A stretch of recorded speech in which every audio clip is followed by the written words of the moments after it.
우리나라도 반도체를 갖고 굉장히 긍정적으로 본다면 36%에 이거를 그냥 코스피에 고스란히 대입을 하시면 되겠죠. 우리나라 반도체가 우리나라 시가총액에서 차지하는 비중 30%라는 말씀을 드렸습니다. 그러면 반도체가 대략 35에서 36% 정도 올라갈 수 있다라고 생각을 하시면 여기에 30% 정도는 지수 몫이 되겠죠. 대략적으로 한 11% 정도의 기대 수익률을 갖게 되는 것 같습니다. 그러니까 단순하게 조금 계산한 방법일 수는 있겠습니다만 좀 이렇게 계산을 하시게 되면 지수가 반도체만을 중심으로 해서 우리나라를 어느 정도 코스피를 끌어올릴 수 있느냐에 대한 생각은 4,000포인트 정도, 나머지 업종들이 움직이지 않는다는 가정, 이런 것들을 좀 했다는 게 좀 비현실적일 수는 있어도 좀 이렇게도 해볼 수 있는 지수의 상단, 이런 것들을 계산해 볼 수 있는 생각의 아이디어라고 보시면 될 것 같습니다. 네, 월스트리트 모닝 브리핑 함께하고 있습니다. 이번에는 글로벌 인터뷰, 오늘도 제 옆에는 빈센님 함께합니다. 어서 오십시오. 네, 안녕하세요. 빈센트입니다. 자, 새벽에 바로 시장이 급락하자 우리 빈센님께서는 저희가 항상 이제 내용을 공유한 단체 카톡방이 있거든요. 새벽에 그걸 딱 보고 저는 시장 불안하다가 그냥 접고 잤습니다. 오늘 하루에 하나 바로 열어보시죠. 그렇죠. 네. 네, 영화 제목 중에 하나이기도 한데요. 불안은 영혼을 언제나 잠식시킨다라는 얘기를 하나 뽑아왔습니다. 불안은 영혼을 잠식시킨다. 우리 투자자분들의 영혼 주말 사이에 살짝 잠식 당했어요. 아, 뭐 그럴 수도 네. 있는데 항상 보이는 대로만 봐야 되는데 과한 불안은 우리의 정신 건강을 해친다. 즉 투자 철학에 있어서 상당히 기준선이 흐트러질 수 있다. 네. 이럴 때일수록 경거망동하지 말고 보이는 것을 그대로 객관적으로 받아들일 자세가 필요하다라는 말씀을 드리면서 부제가 있습니다. 어떤 거요? 미리사 전략. 미리 사 전략? 네, 미리 사라고요? 우리 밀사 했었잖아요. 네. 거기다 의가 붙었습니다. 밀의사. 밀의사. 이게 네. 무슨 뜻이에요? 밀리면 의심하지 말고 살아. 아, 그동안에는 약간 밀린 것에 대해서 뭔가 의심했는데 네, 의심을 안 해도 되는 거예요? 네, 이제는 밀리면 의심하지 말고 살아. 미리사 전략으로 오늘 하루에 한 줄 평을 하면 어떨까라는 생각을 드리면서 네. 오늘 상당히 궁금해요. 미국장 정말 이렇게 회복하는 것인가? 네. 아니면 우리 장은 괜찮은 것인가 등등. 그래서 저의 서론은 여기까지만 하고 오늘 이분을 바로 모셔보시죠. 맞아요.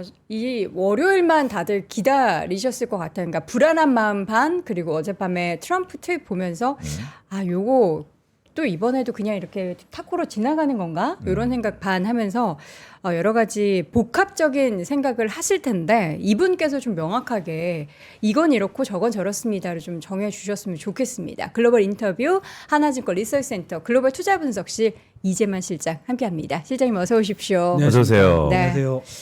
우리가 그동안 우리 실장님 소개하면서 항상 이제 만 가나요? 이렇게 막 외쳤던 네. 게 그동안에 몇 주였습니다. 너무나 네. 시장이 좋았던 상황에서 정말 급락다운 급락이 금요일장 나왔거든요. 그래서 오늘 실장님의 어깨가 굉장히 무거우실 것 같은데 전 주말 사이에 또 우리 실장님께서 쓰신 페이퍼를 미리 봤어요. 제목이 이미 헤드라인이 예 사라는 얘기잖아요. 엄청난 인투이션이에요. 전략가예요. 말씀을 해주시죠, 직접. 우선 지난주에 불거진 이슈, 그리고 가장 중요하게 보시는 부분들 다 네. 비슷할 거라고 생각하고 있습니다. 그냥 최근에 조금 잠잠했다가 다시 이제 부각되고 있는 미중 무역 분쟁에 대한 우려, 아마 이런 것들이 좀 재점화가 됐으니까 이게 아마 주식시장에 미치는 영향에 대한 생각들, 아마 이런 것들이 굉장히 좀 복합적일 수밖에는 좀 없는 것 같습니다. 그래서 얘기하는 미중 무역 분쟁이 재점화됐으니까 아마 이런 부분들을 가지고 좀 생각하실 수 있는 것들을 말씀을 드릴 때 네.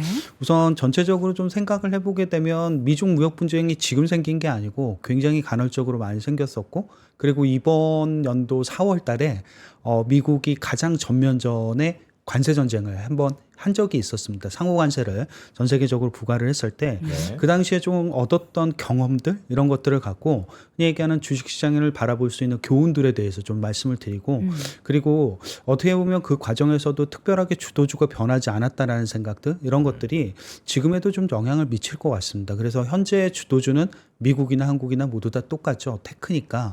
테크를 중심으로 해서 지수가 올라간다고 하게 되면 미국 증시는 언제까지 올라갈 수 있는가에 대한 생각, 그리고 한국은 워낙에 반도체가 차지하는 시가총액 비중이 한 30%로 굉장히 크다 보니까 과연 반도체가 올라갈 때 코스피가 어느 정도까지 올라갈 수 있는가에 대한 생각, 좀 이런 것들도 정리가 좀 필요할 거고, 그리고 여기에 또 하나가 이번에 이제 실적 발표가 시작이 되게 됩니다. 그쵸. 아마 3분기 실적에 대해서 굉장한 기대감들을 갖고 있는데, 그러면 실적을 좀 활용한다라고 하게 되면 테크와 비테크를 좀 구별을 했을 때 어떤 종목들을 내가 선별할 수 있는지에 대한 생각들, 이런 것들을 좀 더 정리를 해서 말씀을 좀 드리도록 하겠습니다. 테크와 빅테크가 아니죠. 비테크. 비테크. 테크가 아닌 종목 간의 네. 구분이 좀 필요한 전략이 이번 주 그리고 앞으로 시장의 전략이 될 것이다.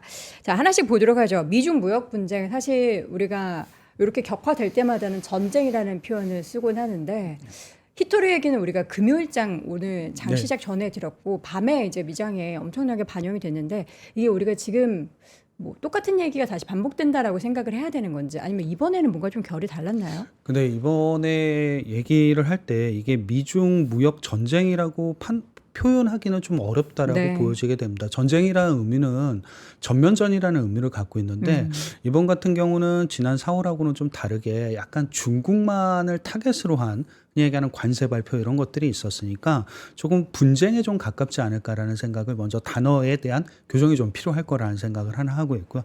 그래서 이제 시장에 나타나는 현상들은 너무 잘 알고 계시는 것처럼 많이 올라갔던 지수를 중심으로 해서 많이 이제 하락을 하게 되죠.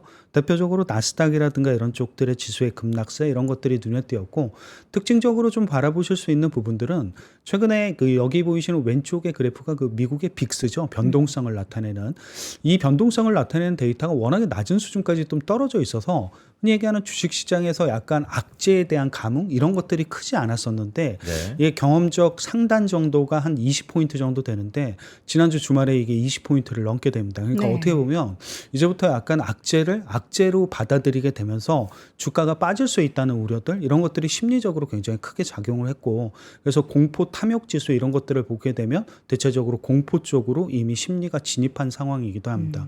그리고 여기 오른쪽에 보여드리는 그림은 어떻게 보면 한국 같은 경우는 계속 불안 요인 중에 하나가 원달러 환율이 상승한다는 부분이었죠. 그러니까 달러 대비 원화가 계속 약세로 가는 과정에서 최근에 원달러 환율이 1,420원 정도까지 올라가게 됩니다. 항상 환율에 대한 불안감들을 유지를 하고 있었는데, 그래도 그중에서 낮게 좀 괜찮게 좀 보았던 부분 중에 하나가 엔화도 약세였던 거죠. 그러니까 네. 흔히 얘기하는, 이게 어떻게 보면 안전자산에 대한 선호도 이런 것들보다는 그냥 엔화 약세가 흔히 얘기하는 위험자산에 대한 선호 이런 것들을 만들 거라고 보여졌는데, 지난주 그 말에 여기 보이시는 연한 회색선 보시게 되면 엔화가 달러 대비해서 좀 강세로 전환을 하게 됩니다. 아마 네. 이런 부분들이 안전자산에 대한 선호의 우려, 그래서 흔히 얘기하는 관세라든가 이런 부분들의 부과가 주식시장에 미치는 영향 자체가 악재라든가 심리적으로 좀 불안 요인을 자극할 거다라는 생각을 하게 되는 게 네. 현재의 좀 모습인 것 같습니다. 근데 이 부분은 굉장히 우리가 가장 큰 경험을 했던 게 뭐냐면 네. 이번 4월 달에 가장 큰 경험을 했었죠. 그러니까 미국이 전 세계를 대상으로 해서 상호 관세를 발표를 했을 때, 네. 이런 때를 한 번쯤 이제 복기를 좀 해보시면 될 것 같습니다. 그때 V자 반등이 있었죠. 네, 아무래도 이제 V자 반등이 우리는 U자일 줄 알았는데 네. 그때 엄청나게 바로 반등해가지고 그렇죠. 굉장히 빠른 속도로 네. 올라왔었고, 아마 그 근간에는 연준의 금리 인하에 대한 기대가 굉장히 컸던 것 같습니다. 네. 경기가 어려워질 때마다 연준이 나와서 흔히 얘기하는 금리 인하를 해줄 거라는 기대. 이거는 지금도 크게 다르진 않죠. 10월 달, 12월 달 모두 현재 연준이 기준금리를 인하해 줄 거라는 생각, 시장에서 반영하는 기대감은 100%입니다. 그러니까 아직까지는 유동성 확장에 대한 기대감이 크게 흐트러지지 않고 달라지지 않았다는 생각은 먼저 하나 해두실 필요가 있는데, 네. 다만 이제 지난 4월 달에 대한 경험들 잠깐 말씀을 드리게 되면, 여기 왼쪽에 보이시는 막대 그래프가 S&P 500의 흔히 얘기하는 4월 8일 날 그 상호 관세가 발표됐을 때 얼마나 이제 하락을 했고 나타내는 데이터입니다. 근데 여기 왼쪽 막대 그래프를 갖고 제가 무슨 섹터 말씀을 안 드려도 아시는 것처럼 이 관세 부과라는 이슈는 모든 업종에게 그냥 악재입니다. 그러니까 네. 어떤 업종이 피해갈 수 있고 어떤 업종이 덜 빠지고의 문제가 아니라, 다 여기 보이시는 왼쪽에 막대 그래프 보시게 되면 S&P 500 전 업종과 전 섹터가 다 하락을 하게 됩니다. 근데 지난주 금요일에도 나타났던 현상이라고 똑같이 생각하시면 될 것 같고요.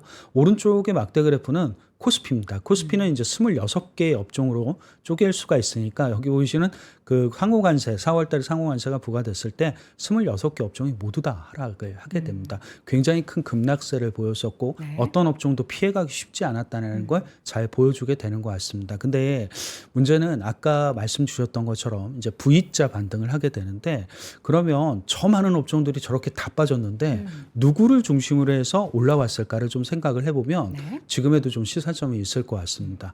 다음 페이지 제가 왼쪽에 보이시는 막대 그래프를 잠깐 하나 먼저 보여드리게 될 텐데요. 네. 우선 이 왼쪽에 보이시는 막대 그래프는 S&P 500의 여기 보이시는 크게 나와 있는 건 이제 코스피고 왼쪽에 보이시는 막대 그래프를 잠깐 보여드리게 되면 네.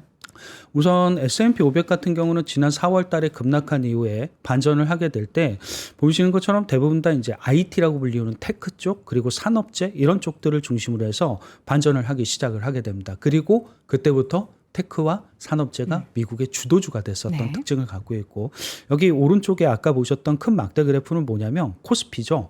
코스피 같은 경우는 실제로 보게 되면 4월 달에 미국의 상호관세 발표 부과 이전에 지수를 코스피를 2600까지 끌어올렸던 대표적인 주도 업종이 누구였냐면 저기 보이시는 기계, 조선, 방산이었습니다. 그리고 상호관세가 발표가 됐을 때 물론 조금 덜 빠진 경우들도 있었겠습니다만 주가가 안 빠진 건 아니었죠. 주가가 대부분 다 이제 급락세를 보이기 시작을 했었는데 이게 V자 반등을 할 때 나타난 특징은 뭐냐면 다시 한번 기계, 조선, 방산이 V자 반등을 이끌어내게 됩니다. 그러니까 어떻게 보면 그 4월 달에 부과됐던 상호관세에 대한 경험 그리고 전면적인 그 관세 전쟁에 대한 특징은 주도주가 다시 주도주의 역할을 하면서 반전을 했다는 특징을 갖고 있는 것 같습니다. 그냥 그때 당시 얻었던 경험과 교훈은 어떻게 보면 미중 무역 갈등, 미중 무역 분쟁 이런 것들이 생겼을 때 이거를 피할 수 있는 방법은 주도주를 다시 사는 방법이었다라는 생각들을 다시 한번 그때 상황을 보면서 복기를 할 수 있는 내용이 되는 것 같습니다. 지금의 주도주는 테크. 그러니까 미국에서도 또 우리나라에서도 테크 위주의 그러면 포트폴리오를 조금 더 확장. 그러면 사실 근데 미국 시장에서 뭐 엔비디아가 5% 빠지고 했다고는 하지만 그동안에 몇십 퍼센트 오른 거에 오른 비하면? 반해서는 사실 이게 조정이라고 표현하기에는 물론 단기적인 조정의 폭이 워낙에 그동안에 몇 달 동안 없었던 네. 숫자니까 조금 깜짝 놀랄 법한데 조금 더 욕심이 나지 않을까? 조금 더 밀렸으면 좋겠다라든지 하는 그런 욕심을 투자자분들은 또 하실 것 같기도 해요. 근데 어떻게 보면 이게 경험상 이미 알고 있었던 네. 내용들, 이미 반복되는 내용들, 제가 여기서 말씀드리는 내용 중에 하나도 새로운 단어는 없습니다. 미중 무역 관세, 미중 무역 분쟁, 이런 문제들은 이미 너무 익숙하게 대부분 다 생각을 하시는 부분들, 고민들인 것 같아요. 그래서 어떻게 보면 얘기하는 이런 상황에서는, 그러니까 물론 되게 두려움은 갖고 있지만 또 한편에 대한 생각은 내가 밀리면 살 수밖에 없는 또는 사야 되는 기회라고 생각을 하는 게 일반적인 상황일 수도 있다는 생각들을 좀 해보게는 되는 것 같습니다. 다행히 한국은 주말에 좀 발생을 했기 때문에 네. 토요일과 일요일간 어떻게 보면 좀 생각할 수 있는 기회, 좀 냉정하게 볼 수 있는 기회라고 한다라고 하게 되면 오히려 지금 상황에서는 월요일 날 이렇게 출근해서 내가 이렇게 회사에서 시세를 볼 때 어떤 종목을 사야 됐을까? 그리고 내가 어떤 거를 가격이 좀 비싸서 못 샀을까를 다시 한번 좀 생각을 해보지 않을까라는 판단도 좀 될 수 있는 부분이 될 것 같습니다. 그렇죠. 그러니까 지난 4월에 대한 학습 효과 그리고 이재만 실장님이 얘기하셨던 주도주가 계속 갑니다라는 메시지는 좀 명확한 것 같은데요.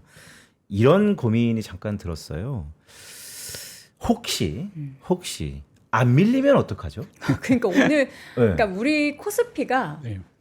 뭐 프리마켓 시장에서는 좀 파란불이 뜰 수도 있겠지만 본장 들어가서는 그냥 바로 빨간불 들어올 것 네, 같아가지고 왜냐하면 지난 4월하고 조금 달라졌던 네. 게 미국이 어쨌든 셧다운에 들어가서 네. 또 경제 지표가 발표 안 되기 때문에 네.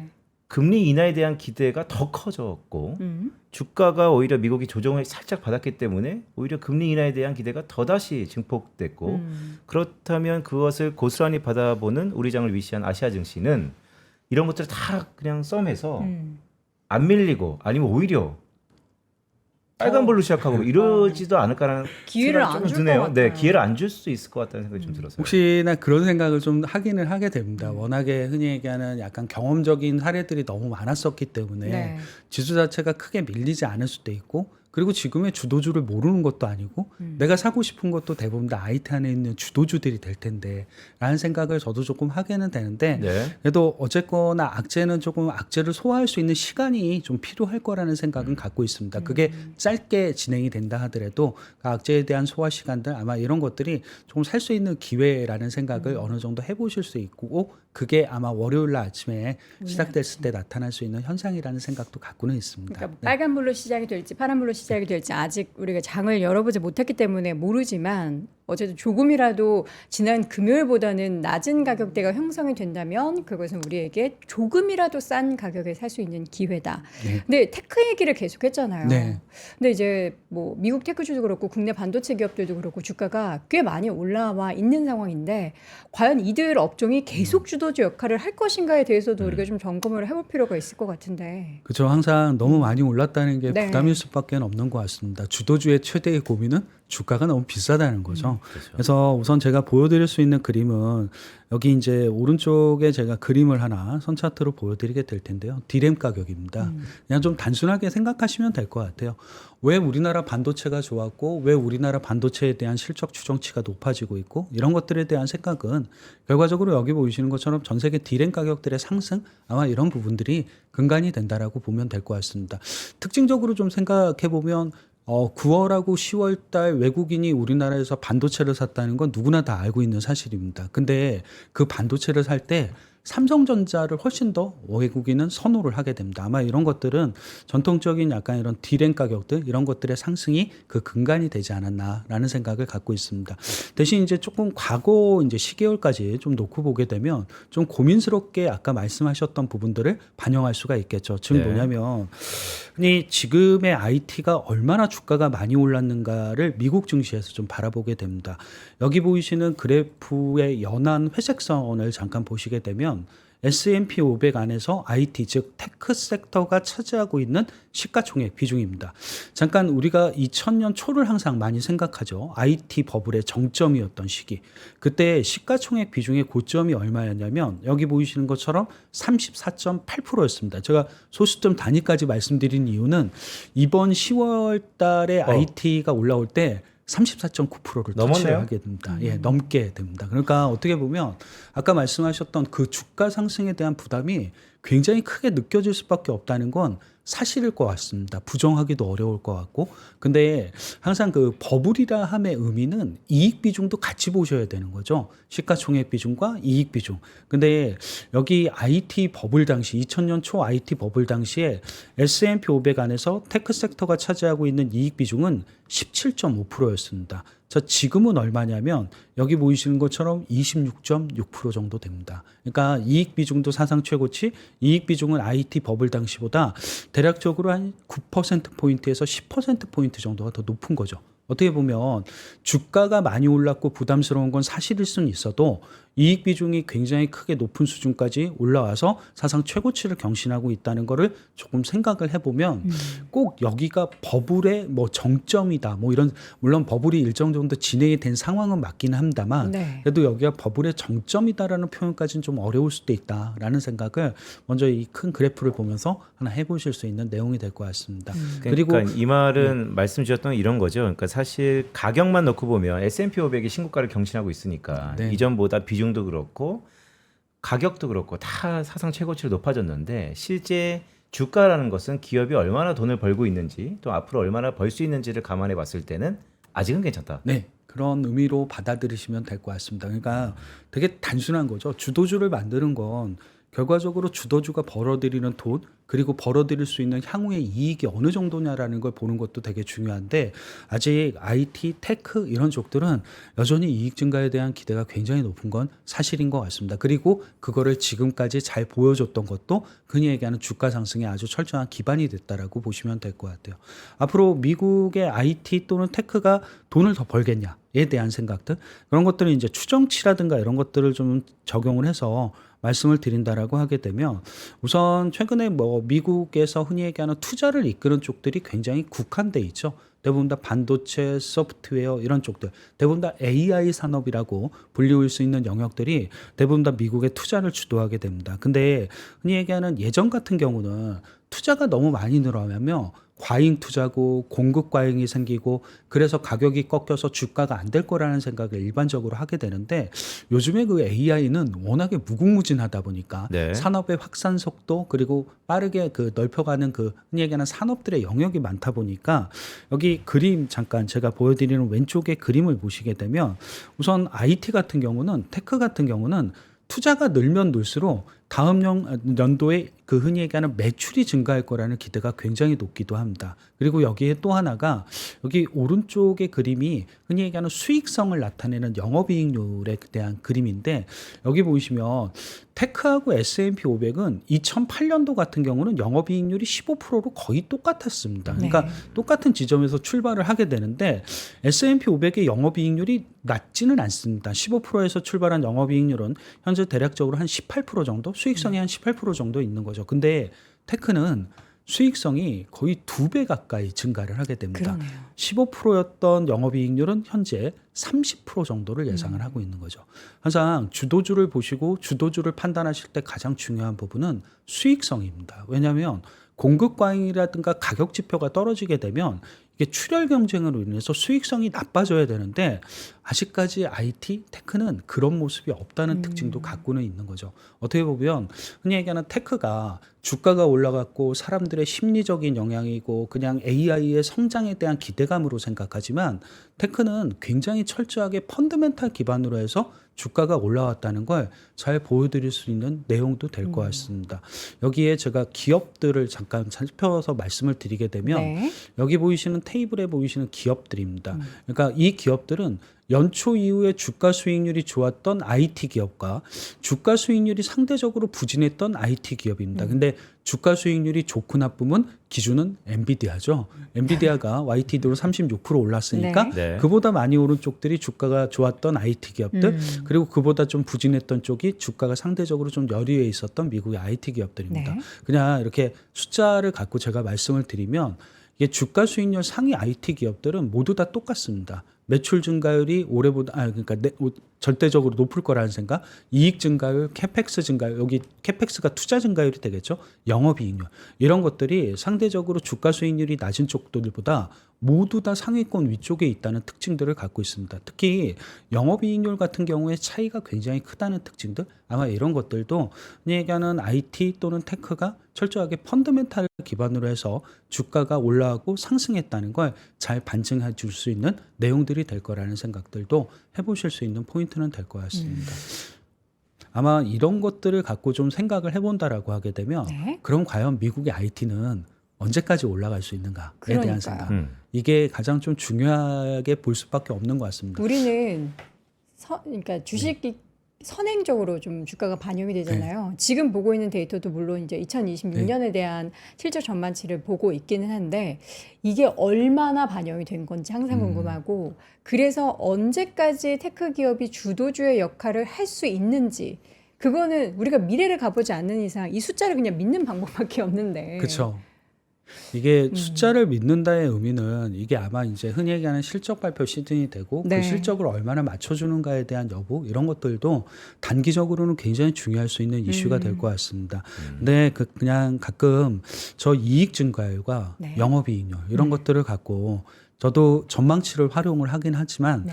과연 이게 어느 정도 수준까지 올라가다가 꺾이고 그 꺾이는 시점들이 언제일까에 대한 고민들 제일 아마 이런 궁금해요. 것들이 좀 필요하지 않을까 싶기는 합니다. 여기 보이시는 차트가 S&P 500 테크 섹터의 이익 증가율, 즉 EPS 증가율이라고 불리우는 진한 초록색과 그리고 연한 회색선으로 보이시는 게 바로 S&P 500 테크 섹터의 영업이익률입니다. 여기 보시면 아직까지 영업이익률이 언제 꺾일 거라는 걸 장담하기가 굉장히 어렵죠. 이게 2027년까지인데 영업이익률이 2027년까지 계속 꾸준히 높아질 거라는 생각은 아직까지는 갖고 있는 것 같습니다. 근데 좀 이렇게 분기별로 이제 시계열을 좀 나눠서 생각을 해보게 되면 올해 거의 한 3, 4분기쯤에 S&P 500 테크 섹터의 영업이익률은 한 35.5% 정도까지 올라가게 됩니다. 여기까지를 생각을 하는데 이게 내년 한 상반기 정도까지는 이 정도 수준에서 꾸준히 높아져서 한 36%까지 가기는 하겠습니다만 그 이후에는 약간 자신이 없는 것 같습니다. 더 위쪽으로 영업이익률이 올라가는 게 아니라 보시는 것처럼 정체되죠. 그러니까 어떻게 보면 내년 상반기까지의 영업이익률 상승 개선 이런 것들은 기본적으로 생각을 하는데 물론 좀 그때쯤 가봐야 다시 할 수는 있겠습니다만 지금 상황에서는 내년 상반기 이후에 테크 섹터의 영업이익률이 더 좋아지고 IT의 영업이익률이 더 좋아질 거라는 생각은 안 하고 있는 거죠. 그리고 여기 보이시는 이익 증가율도 보시게 되면 물론 올해까지는 굉장히 높은 이익 증가율을 기록할 거라고 생각하지만 내년 1분기, 내년 2분기까지 한 50% 정도의 이익 증가율을 갔다가 그 이후는 여기 보이시는 것처럼 떨어지게 됩니다. 물론 예, 그렇다고 감익은 아닙니다. 이익 증가율의 YOY 변화율이기 때문에 감익은 아닌데 감익이 아니라기보다는 이익 증가율이 한 10%대까지 떨어지다 보니까 이 불안감을 좀 갖고는 있는 거죠. 그러니까 어떻게 보면 지금 상황에서 미국의 IT 또는 테크가 언제까지 올라가겠냐에 대한 생각, 언제까지 주도주로서의 그 색깔이 유효하겠냐라는 생각은 내년 상반기 정도로 보고 있는 게 맞지 않을까라는 판단을 할 수 있는 내용입니다. 그러니까요. 그러니까 결국 주가는 기울기의 함수이니까 저 차트 한번 다시 한번 보여주시죠. 이재만 시장님이 가져오신 이 차트가 매우 중요해 보이는데 이렇다면 물론 전망치는 바뀔 수 있지만 이렇다면 사실상 미국의 S&P 500 기준으로의 고점은 내년 상반기가 될 수 있을 가능성이 지금 시점에서는 높다. 네, 아무래도 높을 수 있을 것 같습니다. 물론 그 상단이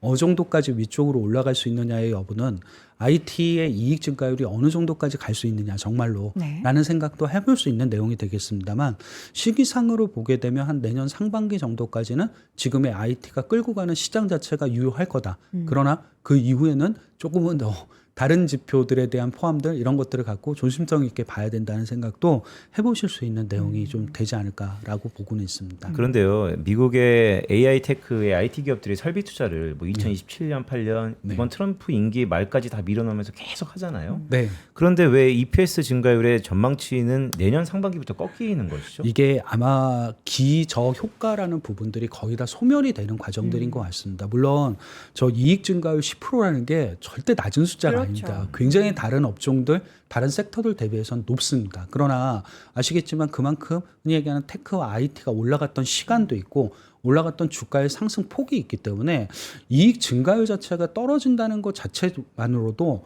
주가는 이거에 대한 두려움을 느낄 수도 있다는 것들을 좀 생각을 해두실 필요가 있으실 것 같습니다. 10%가 낮다는 의미가 아니라 IT 안에서 보면 저 10%는 그렇게 크게 높아 보이지 않을 수 있고 오히려 너무 빠른 이익의 둔화 이런 것들도 생각을 해낼 수 있는 내용이 될 것 같습니다. 우리가 연초 작년 말 올 초에 엔비디아 주가 경험을 해보면은 딱 들어맞는 것 같아요. 그때 당시에 이제 YOY나 QQ로 좀 이렇게 숫자가 살짝 꺾이면서 시장에서는 엔비디아에 대해서 그리고 AI 거품 이제 벌써 빠지는 거냐 했는데 다시 또 젠슨왕도 그렇고 관련한 산업에 있어서 좀 붐업을 만드는 그런 분위기가 만들어지자 또 완전 달라지는 주가 움직임이 나타났잖아요. 물론 이제 그게 한 차례 겪어졌기 때문에 내년에도 또 그런 붐이 일어날 것인가에 대한 기대를 지금 하기엔 너무 좀 장밋빛 전망인 것 같고 그쵸. 조금씩은 그래도 우리가 올해 연말 내년 초에는 고점에 대한 이야기가 한 번씩 더 나올 수도 있겠다 하는 그런 대비를 좀 해야겠네요. 그렇죠. 아무래도 그때가 되면 지금의 엔비디아도 지금보단 그때가 좀 더 주가가 높을 가능성이 높기 때문에 고민이 더 많이 될 수밖에 없는 시기가 될 수 있다는 생각. 그리고 지금은 항상 지수가 올라가고 주가가 올라가는 과정들을 좀 생각해 보면 연준이 항상 금리를 인하해 줄 거고 유동성을 늘려줄 거라는 생각들을 뒷받침하고 있는데 그게 모든 내년의 연간을 다 그 기대를 유효하게 보일 수 있느냐에 대한 부분들 한 번쯤 좀 생각해 볼 수 있는 고민들이 되지 않을까라는 판단들 이런 것들이 좀 될 수 있는 부분이 될 것 같습니다. 다만 지금에서 내년 상반기까지는 시간이 꽤 길게 남아있다는 생각도 해보신다라고 하게 되면 아직까지는 조금 테크, IT 이런 쪽들이 주도하는 시장 자체는 크게 변하지 않을 거다라는 생각도 해보실 수 있는 내용이 될 것 같습니다. 알겠습니다. 자, 그렇다면 그때 시간이 좀 많이 지나긴 했지만 우리 증시 너무 궁금하거든요. 아까 영업이익률 말씀 주셨기 때문에 한국의 코스피 반도체의 12개월 포워드 영업이익률이 한 20%까지 올라왔잖아요. 네, 맞습니다. 그렇다면 우리 증시도 기대감을 좀 가져볼 만한 상황 아닌가요? 그렇죠. 왜냐하면 우리 같은 경우는 여기 제가 그림을 하나 보여드릴 텐데요. 말씀 주신 것처럼 우리나라 반도체 영업이익률은 언뜻 20%까지 올라와 있는 상황입니다. 근데 20%가 역사상 최고점은 아닙니다. 우리나라 반도체 영업이익률의 최고점은 29%가 한번 있기도 했었습니다. 그러니까 아직까지는 어떻게 보면 미국의 IT 섹터하고 우리나라의 반도체 영업이익률 격차가 너무 크죠. 그러니까 미국의 반도체 IT가 틀렸다 이게 아니라 우리나라 반도체의 영업이익률 자체를 너무 보수적으로 볼 수도 있는 상황이 아닐까라는 생각을 해보면 영업이익률이 추가적으로 우리나라 같은 경우는 반도체를 중심으로 해서 상향 조정될 가능성도 있어 보입니다. 오른쪽에 그림을 보시면 왜 우리나라 반도체 최근에 뭐 이익 추정치 이런 것들이 많이 올라왔다라고 보게 되죠. 그러니까 주가도 많이 올라왔고 이익 추정치가 최근에 저점 대비해서 우리나라 반도체 같은 경우는 거의 39% 정도 상향 조정됐습니다. 많이 됐죠. 근데 반도체가 여기 보이시는 것처럼 한 번 이익 추정치가 상향 조정되면 굉장히 급등하는 경향들을 갖고 있습니다. 이게 어떻게 보면 뭐 디램 가격에 대한 예상 이런 것들이 좀 쉽지 않은 부분들, 환율에 대한 측정들이 쉽지 않은 부분들을 갖고 있기 때문에 반도체는 기본적으로 저점 대비 고점까지 이익 추정치의 상향 조정 폭이 최소 100% 정도는 됩니다. 그러니까 지금이 30% 정도, 한 40% 정도 상향 조정된 게 끝이 아니라 앞으로 한 60% 정도가 더 올라갈 수도 있는 가능성 이런 것들을 좀 보실 수도 있는 내용이 되지 않을까. 그러니까 과거 경험상의 내용이긴 하지만 한 번쯤 반도체는 이익 추정치가 상향 조정되면 그 상향 조정 폭이 굉장히 급등한다는 거 이런 것들도 잠깐만, 팀장님 이거 매우 중요한 코멘트 네, 같은데 저점 대비 한 번에 올라가면 과거의 패턴이지만 거의 세 자릿대까지 올라가잖아요. 그러면 사실 코스피 반도체라 그러면 삼성전자, SK하이닉스가 거의 대부분인데 네, 맞습니다. 이익 증가율이 앞으로 60%포인트 더 오를 수 있다라는 그러니까 단순 계산으로. 네, 네. 단순 계산으로 하면 그렇게는 되는데 물론 이제 앞으로 60%라는 생각보다는 제 생각에는 이익 추정치 자체가 한국의 반도체가 약간은 아직 보수적인 것 같습니다. 그래서 삼성전자의 실적 발표 이런 것들이 3분기께 진행이 되면 결과적으로 한 번 더 크게 레벨업은 할 수 있는 가능성을 조금은 충분히 갖고 있다라는 생각을 어느 정도 내포한다라고 보시면 될 것 같아요. 약간 3분기 실적 시즌하고 좀 맞물려 있기도 하고 아직까지는 프리뷰 자료라든가 이런 게 많은 시기는 아닐 겁니다. 그렇기 때문에 조금 3분기 실적 발표를 삼성전자부터 시작을 하게 되면 삼성전자부터 하이닉스 정도까지는 굉장히 이익 추정치가 크게 상향 조정될 수 있는 가능성 이런 것들을 좀 높게 보실 수 있는 데이터들은 될 것 같습니다. 내일이죠? 14일. 네, 맞습니다. 그래서 아마 이런 것들을 조금 이제부터 흔히 얘기하는 이익에 대한 신뢰도 반도체 이런 것들이 조금 국내에서도 높아진다라고 하게 되면 제가 반도체에서 보여드릴 수 있는 건 여기 보이시는 막대 그래프입니다. 반도체가 그러니까 올해 이익이 증가하고 내년까지 이익이 증가한다는 신뢰가 있으면 3년 연속 반도체는 우리나라에서 이익이 성장하는 대표적인 업종입니다. 과거에 반도체가 3년 연속 이익이 우리나라에서 증가했을 때가 있었죠. 여기 보이시는 2016년에서 18년 그리고 2020년에서 2022년 이런 때가 반도체가 3년 연속 이익이 증가했던 연도들입니다. 잘 보시게 되면 그때 당시 반도체 주가는 어느 정도 올라갔을까? 고점에서 고점까지입니다. 연중 고점들을 기준으로 해서 보게 되면 2016년에서 2018년까지 우리나라 반도체 이익이 3년 연속 증가할 때 보시는 것처럼 주가가 90% 올랐습니다. 그리고 여기 2020년에서 2022년은 주가가 한 58% 정도 상승을 했고 지금 얼마 올랐냐라고 보시게 되면 54%가 주가가 올라 있는 꽤 상황입니다. 올랐네요. 네, 여기 두 번째 케이스 2020년에서 2022년까지를 보시게 되면 한 주가가 한 4% 정도 반도체가 추가적으로 더 올라갈 수 있는 여력을 최소 갖게 되고 대체적으로 16년에서 이제 17년 이 케이스를 대입하시면 아직까지 주가가 대략적으로 반도체는 한 36% 정도 더 올라갈 수 있는 여력을 측정을 하게 됩니다. 레인지가 너무 큰데요? 네, 이게 왜냐하면 반도체가 움직일 수 있는 네. 영역들 자체가 이익 추정치도 굉장히 크고 그러네요. 그만큼 주가의 상승폭 이런 것들을 예상하기가 쉽지 않다는 걸 잘 보여줄 수 있는 데이터가 될 것 같습니다. 올해 반도체가 작년 고점 대비 이렇게까지 올라갈 거라고 생각을 하기가 좀 어려웠었죠. 아니 삼성전자가 연이틀 그렇게 10% 가까이 오르는 거를 전 본 적이 없거든요. 그게 우리나라 반도체가 갖고 있는 주가의 힘인 것 같습니다. 그러니까 어떻게 보면 삼성전자는 5만 원대는 그렇게 안 싸 보이는데 네.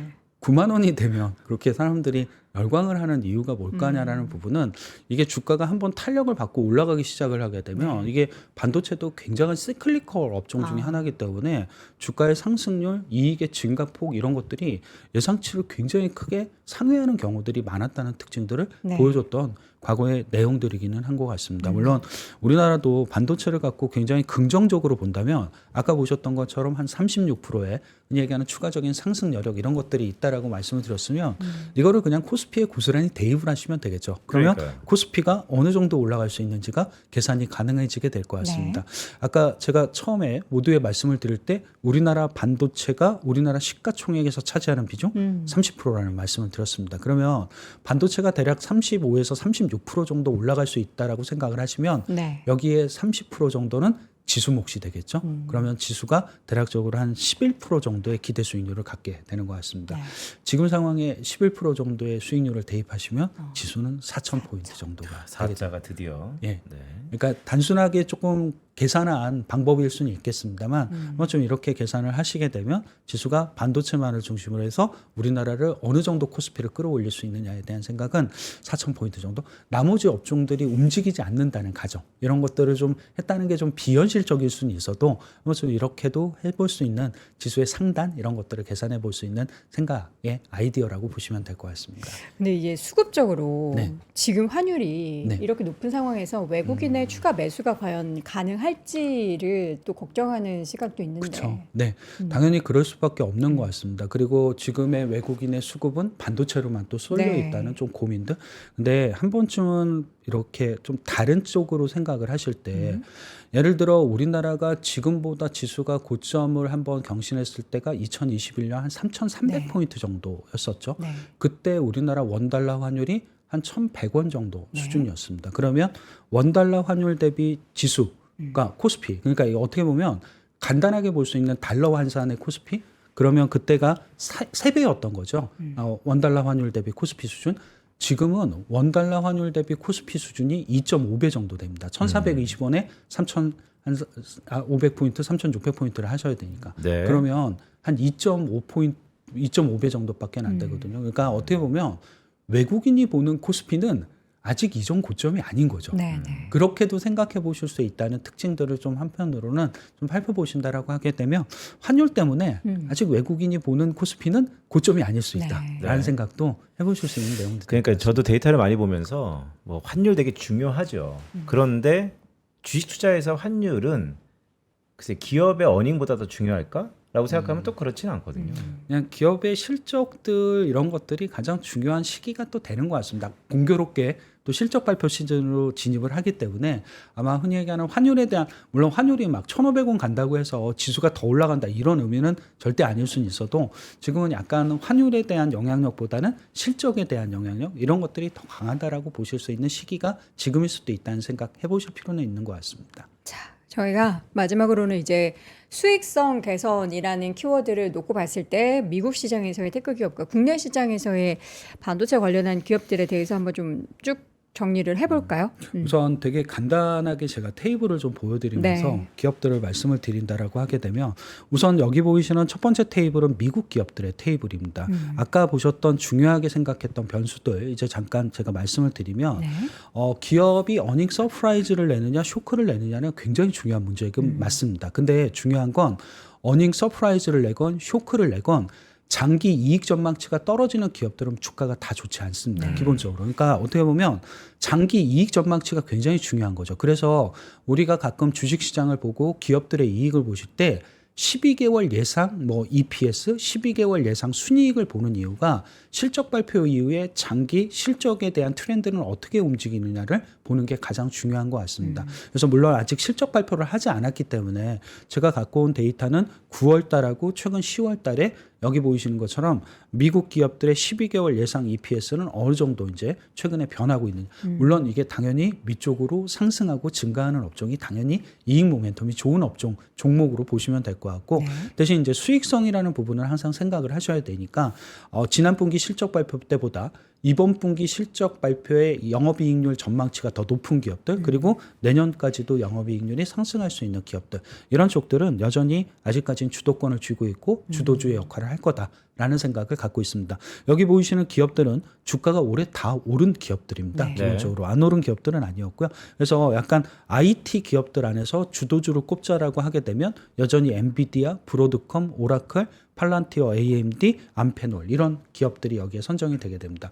그러니까 그리고 IT 말고 다른 기업들 역시도 비슷한 컨셉들은 있는 거죠. 이익 모멘텀은 강화되고 있고 영업이익률은 상승하는 대표적으로 미국의 G라든가 보이시는 우버라든가 로빈훗 같은 기업들 그리고 이제 도어대시라든가 CVS 헬스 이런 기업들 자체는 상대적으로 IT가 아님에도 불구하고 양호한 실적 발표에 대한 기대도 갖고 있고 수익성 개선이 꾸준할 거라고 보는 대표적인 미국 기업들이라고 보시면 될 것 같습니다. 한국 기업들도 똑같은 관점에서 보시면 될 것 같습니다. 네. 향후 12개월 예상 이익이 좋아질 수 있는 기업들 그리고 영업이익률이 지난 분기보다 이번 분기가 더 좋아지고 내년에도 영업이익률 수익성이 높아지는 기업들 물론 우리나라는 이제 삼성전자하고 하이닉스가 대표적으로 들어가 있습니다. 근데 보이시는 다른 IT 기업들도 네이버라든가 삼성전기라든가 한미반도체라든가 이수페타시스 이런 기업들도 여기에 좀 들어가게 되고 우리나라 BIT 기업들 중에서 저런 비슷한 컨셉들이 대부분 다 두산 에너빌러티라든가 HD 현대일렉트릭 뭐 HD 현대미포 S오일 이런 기업들도 여기에 포함이 되게 됩니다. 조금 IT하고 이렇게 BIT를 좀 나눠서 보시는 것도 하나의 방법과 아이디어가 될 것 같아서 설명을 드릴 수 있었던 내용이 될 것 같습니다. 삼성전자와 SK하이닉스, 넌테크에서는 S오일 뭐 등등 있다라는 말씀을 주셨네요. 네. 종목에 대한 뷰를 저희가 항상 이야기할 때 이거 수익률 얘기를 많이 하는데 저는 최근에 S오일을 엄청 보고 있거든요. 저희가 이전에 그 화학 섹터 얘기하면서 윤재성 애널리스트와 함께 S오일 이야기하고 나서 주가가 꽤 많이 올라왔어요. 근데 그러한 부분들을 한번 또 다시 우리 윤재성 애널리스트님 한번 쓱 이야기하셔서 모셔왔으면 좋겠습니다. 올 때가 네, 됐어요. 압박을 한 겁니다. 올 때가 됐어요. 자, 오늘도 때마침 금요일장의 폭락 그리고 사실 주말 사이에도 어젯밤에 트럼프가 트윗을 올리지 않았다면 네. 이 정도로 우리가 또 탁혼해하면서 다소 이제 안심을 할 수 있을 상황이 펼쳐지지 못할 수도 있는데 고생이 좋긴 한데 또 우리가 너무 안심하면 안 되는 것 같기도 하고 또 숫자를 보면은 안심할 만한 데이터가 나오기도 하고 결국에는 아니 미리사라니까요. 미리사. 밀의사 네. 의심하지 말아라. 근데 저는 분위기가 또 너무 또 의심 안 하는 분위기라서 이런 분위기 괜찮나 싶기도 해서 저는 혼자 의심하도록 하겠습니다. 여러분은 의심하지 마십시오. 의심하는 사람이 한 사람이라도 있어야 될 거 아니에요. 균형이 좀 맞아야 되니까. 저는 의심하도록 하겠고요. 여러분들은 오늘 일단 국장이 어떻게 열리는지 또 많은 분들이 오늘 아침부터 많이 하락해서 좀 걱정하는 마음으로 들어오셨을 것 같은데 오늘 또 때마침 이재만 실장님의 이런 분석 이야기가 굉장히 많은 도움이 된 것 같습니다. 예, 주말 사이에 참 고생 많으셨을 텐데 오늘 하나증권 리서치센터 글로벌 투자분석실 이재만 실장님과 함께 좋은 시간 보냈습니다. 말씀 고맙습니다. 네, 감사합니다. 감사합니다. 자, 월스트리트 모닝 브리핑 오늘도 함께 하셨습니다. 이제 추석이 지나고 날씨가 조금씩 이제 비가 오고 나면 더 쌀쌀해질 텐데 이제 이렇게 되면 정말 연말에 가까워진다라는 생각이 드실 텐데요. 올해 연말 저희가 미국 투어를 통해서 뉴욕에서 낭만적인 크리스마스 시즌을 보내려고 준비를 하고 있습니다. 미국 투어 9기를 현재 모집 중인데요.